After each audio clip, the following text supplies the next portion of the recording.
Imagine that it's your job to sell a state or a province, but your state or province isn't popular. Nebraska in the United States, their tourism slogan from 2014 to 2018 was "Visit Nebraska, visit nice." Now, Stan talked about results earlier. How well did that work out for them? Well, it didn't. They were 50th out of 50 states in the United States in attractiveness to tourists from 2014 to 2018. Nobody wants to go to Nebraska. There's apparently no good reason to go to Nebraska.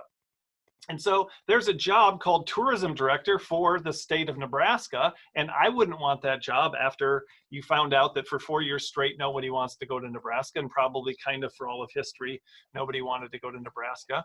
But somebody did take the job, and they developed a different approach that is Flawsome, that focuses on the weaknesses, that acknowledges the weaknesses, like Buckley's flaunts the weaknesses of their state. And their new slogan for Nebraska is Nebraska, honestly, it's not for everyone, right? That's serious, right? That's serious.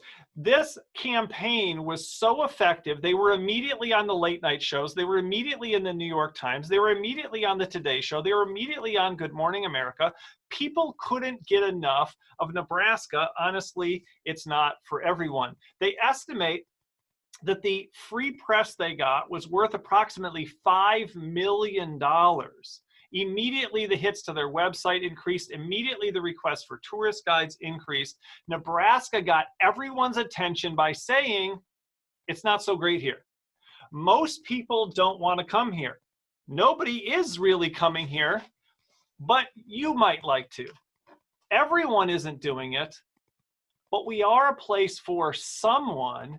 And it got people's attention. It also got people's attention because when we tried to hide our flaws, we're almost always being dishonest, because we all have flaws. Every place has flaws. Every business has flaws. And when you're not flaunting them, you're hiding them, or even potentially even lying about them, or trying to pretend that they don't exist at all. And Nebraska just put theirs right out there, and it was honest, and it was refreshing, and people appreciated the authenticity, and they were willing to take a look at a place that they had never considered before. Here's one of their ads that says, "Lucky for you, there's nothing to do here." Lucky for you, there's nothing to do here. Now look closely at this ad. Those people are floating in what's called a cow trough. That is a container they fill up with water that they use to give the cows something to drink. These people are floating down a river, and they're not floating down, they're not whitewater rafting.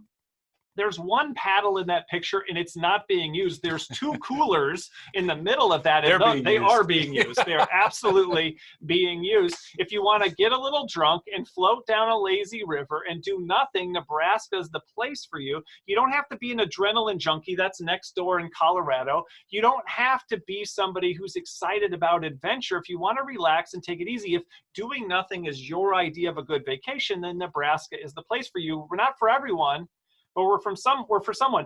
And that's the problem with most campaigns, for most places and for most organizations, is they kind of say, sooner or later, we probably have something a little bit for everybody's going to enjoy it here. There's a little, you'll have a good time here. No, you won't, right? There's not something for everyone in Nebraska.